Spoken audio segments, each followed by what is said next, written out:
Hello and welcome back to Sunless Sunday, where we sail the Sunless Sea with me, Bardon, and Lady Sakura. Okay, we are going to... what are we going to do? We are going to leave here, and then Can Shadow Can Wait. We're going to go up here, and then we're going to go up this way. Yeah, okay. So it means that we've got to probably avoid some carnate trimarans on our way.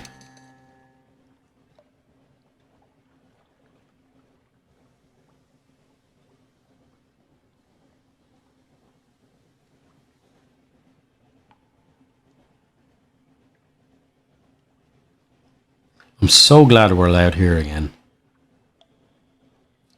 Even though it's a scary place, it's just a really great place as well to use as a jumping off point.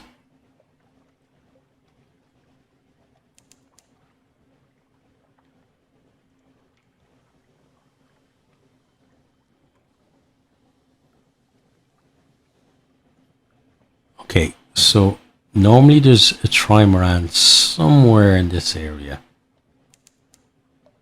The fog may help us, or it may not. Okay, so we're going kind of the right way. I think we have to go just a little further north. This fog is not going to be good. Even if it will help us, it's still not going to be actually good.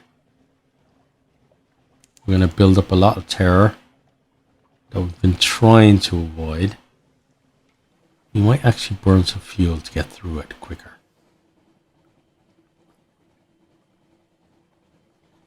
Of course, we're going right into the heart of it, and it's massive as well.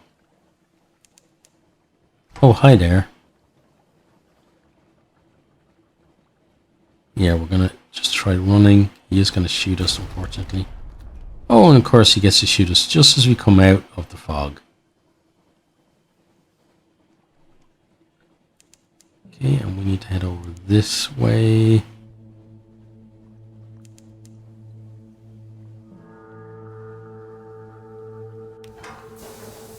Okay, at least we get to submerge.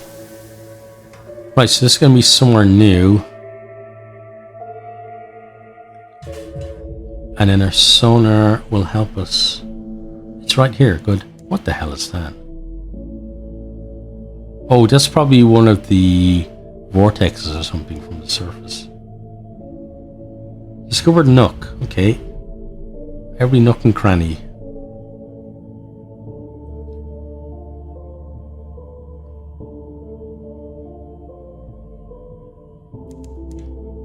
Okay, and in we pop.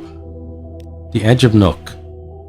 Oh wow. It looks kind of like an eye that's also a mouth.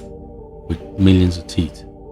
Okay, the edge of Nook. A gap in this colossal sea monster's throat has been forced open with thick, hard metal beams. They strain under the pressure, but hold. As you pass through, the submarine lights pass over a message carved in a floating piece of some unfortunate's hull. Beyond is Nook. Beyond is freedom. Beyond is... the rest is scratched out. Enter Nook. Water presses against the airlock door. The breathing and slithering of the beast gives it the rhythm of a drumbeat. Oh nice, this thing is still alive. Trespassers in freedom. You don your heavy diving suit and give the order to cycle the airlock. Water rushes in and you begin to slow swim down into the port. It soon becomes obvious that you are overdressed for the occasion. People of Nook swim and breathe in the cloudy mole water with no apparent discomfort.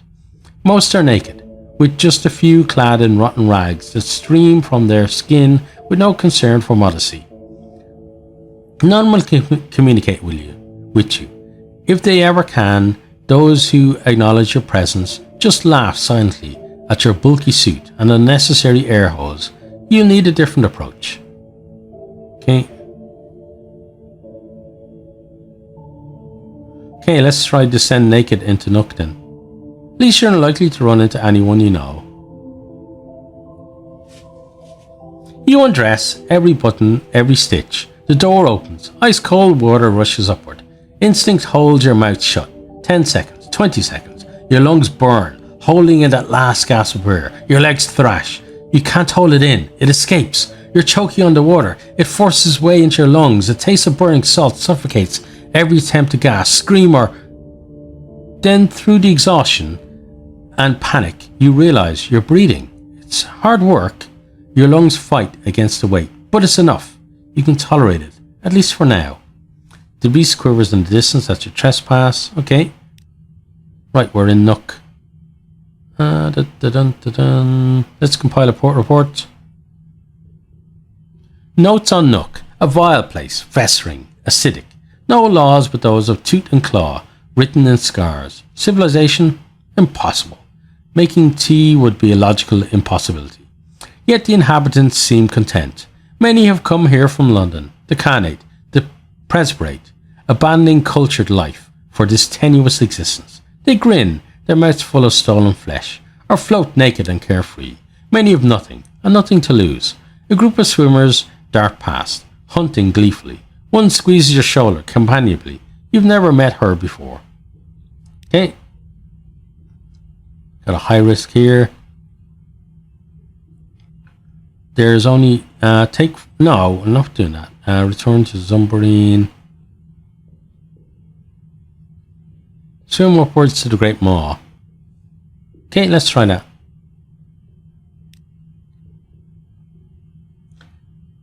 A twitching cathedral of ivory, flesh and decay. The maw curves far enough to be swallowed by the darkness of the sea. Entire shipwrecks have been mulched between hooked teeth that dwarf London's mightiest monuments. Gaze up through the maw. Not many sailors have seen the sea from this angle. Crunching riding beauty. Light glitters where the false stars shine on the surface of the sea, framed by the Moor's dormant teeth. How ancient is this creature? What happened if it swallows? You gain 1 terror. Okay. Investigate an etched tooth house. That seems like a good idea. The external surface of the tooth is covered with engravings. Rows of battling soldiers, some with the heads of dogs, a mountain ablaze, ships riding on a river, and each ship has a human mouth. You swim inside and up, to chambers of eggy air. Oh, hi there. The flinty latitudinarian. In the cavities of his etched tooth home, trapped air pockets allow an activity largely forsaken in Nook. Conversation. A handful of Nook folk gather there to reminisce. Brevity is admired. The air is precious and rapidly fouls. The how did I get it right the first time? The latitudinarian watches and listens. He keeps a merciless peace within his house and cares not a damn for what happens outside. Okay, recent news would have been good there. Let's return to the Great Maw. Let's swim down. A torn, pin-back cavity in the flesh wall offers access to the city's monstrous hosts. Razor-sharp teeth the size of buildings, jut from fatty, garnet red flesh. Many teeth have been quarried out into homes, barricaded by scraps of wood from shipwrecks. Okay. Let's attempt to mingle with the Nook folk then. They may be friendlier now that you're fashionably undressed. Lost in freedom. They acknowledge your presence, but little more. Most shrink back, assuming you mean harm. Others deliberately swim just above you in a crude attempt at intimidation. They carry bone knives or two-tipped spears. A few gesture to you in welcome, invitation. It is unclear. The slightly gluttonous water makes speech impossible, so the natives have developed a language of signs. You can interpret the most basic. A finger pulled across the throat, for example, is one of the more polite invitations to depart. Okay, time to leave. A torn, pin-back cavity in the flesh wall offers access to this. Okay, we've seen that.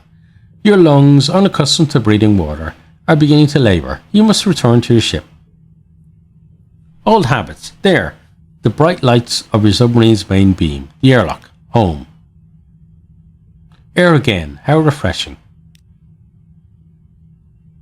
This crew salute as you pass. Good. All's well. Anything that happened in Nook shall remain in Nook. That's all for now. Okay, there are shops there. Okay. We could buy torpedo components. We could buy some cheapest fuel, actually. It's going to do that to about 50. And then I'm going to finish off with supplies. Okay, good. Now, we're going to leave there. Then as soon as we're able to, we're going to surface. Because then I want to find out where exactly we're supposed to be going next.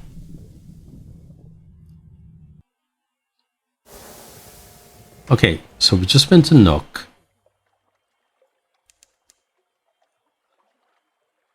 We need to head up here, this way. Yeah. And then find out what that is. And then up here, find out what that is. And up here, yeah. Plenty more stuff to do. Okay, so next to Nook we go.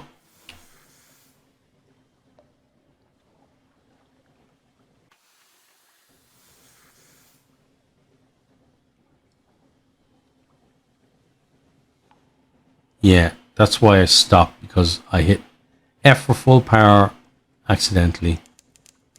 I didn't want to blow up. We watch for fungal pads in the Sea of Lilies.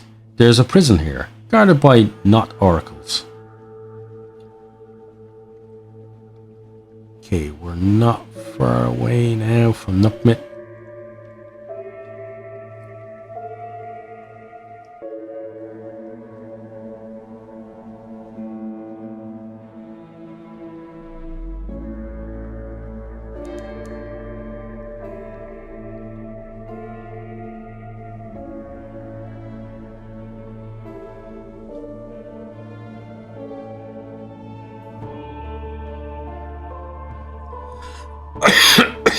Excuse me.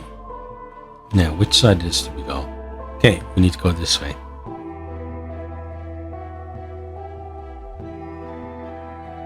Hoping to reduce our terror a little here. Being close to this. There we go.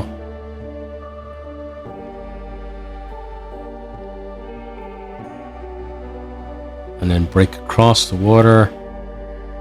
We should get into the port before it can get all the way back around.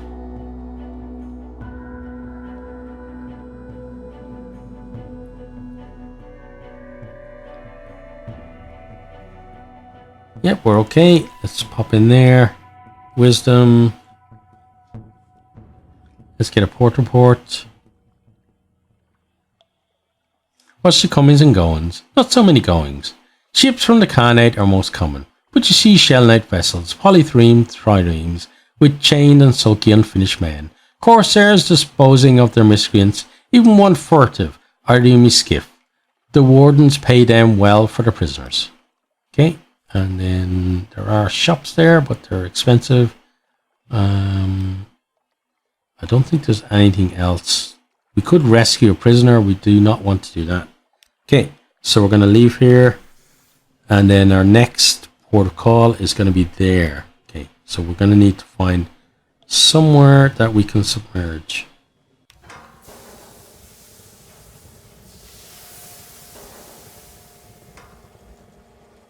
Okay, so as soon as there we go, it actually led us there. Now oxygen might be a bit of a problem getting there. We'll see. We're not that far away. Okay, so we discovered Scrimshander. Okay, so where exactly? Okay, so Scrimshander was apparently a place that we had to be a little bit fearful of, I think. But somebody wanted to go here, or wanted us to go here. So we are going here. Okay, enter Scrimshander. Okay, what does it look like? It looks kind of like an alien face, almost. or maybe like a massive ray.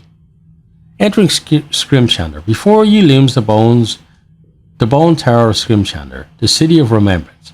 Ivory structures jut from the pile, supported by buttressing tusks. As your light plays across them, you can make out inscriptions, names, pictures, and dozens of lost languages. The largest ones carry a warning.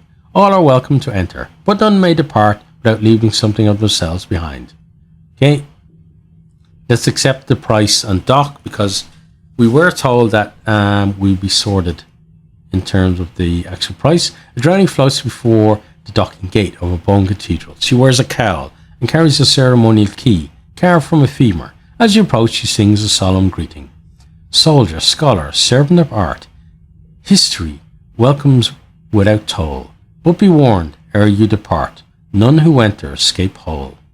Okay, let's go. The guardian locks the ivory gate. Steel glints in her fingers as he carves an image on your ship into her massive boned key. Your brave crew decides to remain on the ship as you disembark for the tower's dry center. Yeah, thanks, guys.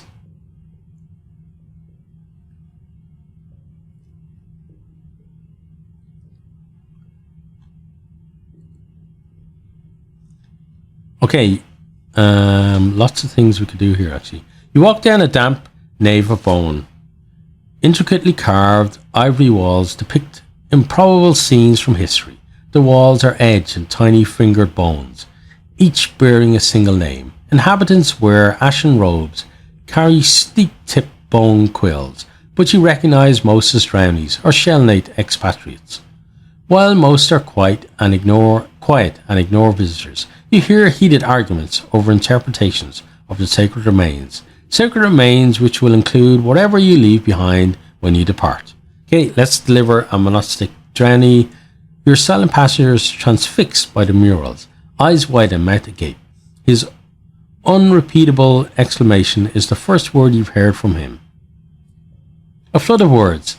Something within the monastic drownie has been unloosened at the sight of such sweeping histories. After such a long time silent, he's eager to share his own smaller stories, and until he can earn his own bone quill, you are his captive audience. The coins he gives you are valuable, but not as much as the tales that tumble out of him. Okay, so we get 5 Z stories for that, and we get 50 echoes. Cheers. Then we're going to deliver you. She kneels before an ivory carving of a faceless warrior. Its scarred figure resembles the tattoo on her arm. Okay.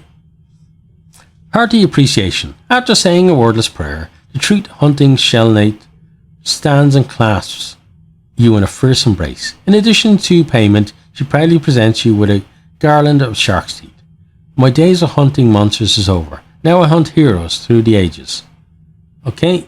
Cheers. We get hunting trophy. Okay, and then let's compile a port report. Consider it an ongoing history of the present. Few visitors, fewer departures. The inhabitants of Scrimshander spend much of their time preying on the mysteries of the past. They spend almost as much time arguing about their interpretation. Salted residents often collect nearby salvage, studying the results and ascribing their interpretations on any skeleton remains, but those who leave too often are easily recognized by what they have left behind in their travels, memories, personalities, and bones.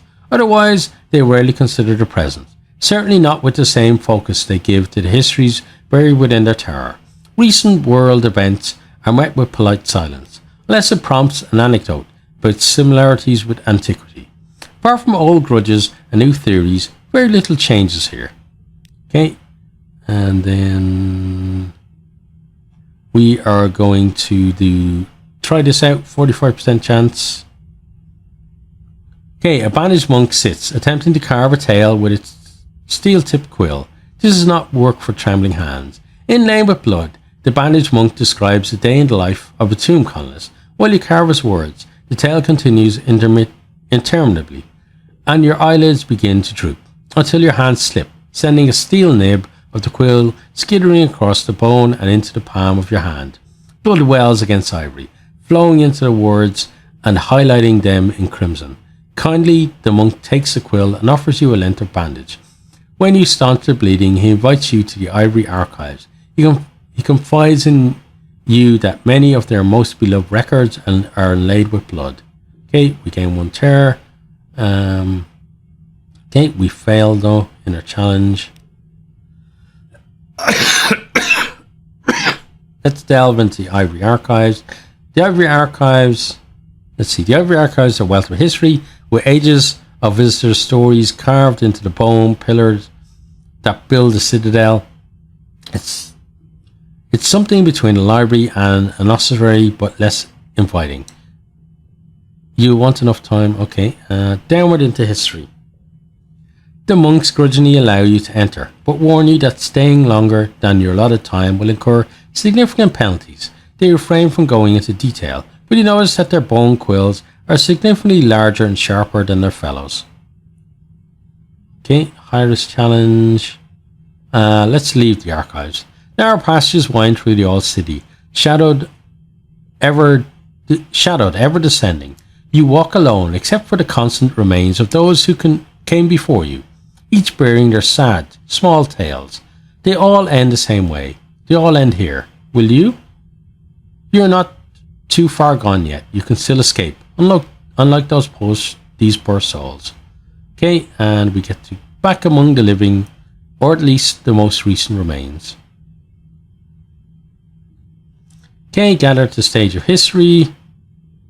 Scholars filed quietly into pairs of great ivory doors at the far end of the hallway. When they stumble out again, you can hear raised voices, arguments, and laughter. To the amphitheatre. After the reverent silence of the outside, the boisterous noise of the amphitheatre washes over you like the heavy sea beyond these walls. Excuse me.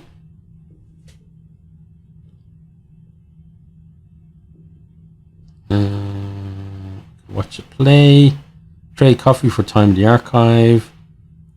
Trade wine for time in the archive.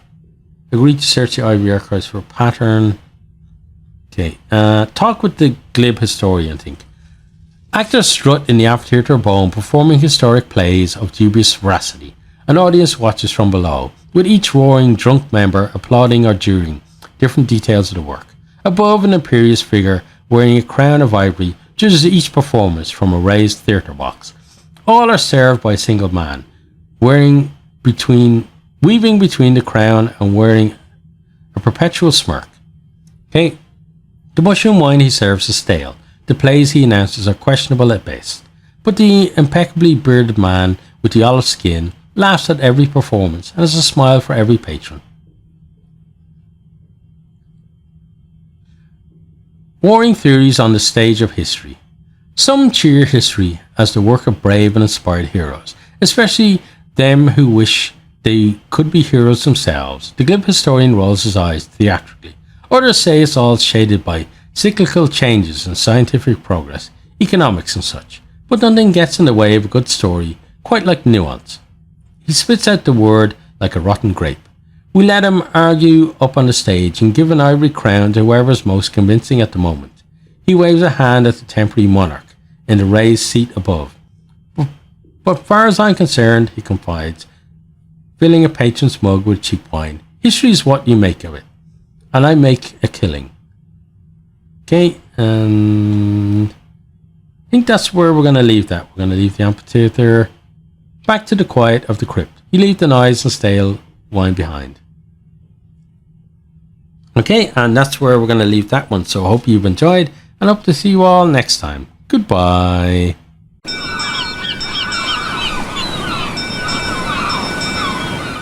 Thanks for watching this video. I hope you enjoyed it. If you did, maybe you'll hit the subscribe button there on the right and check out some other videos here on the left.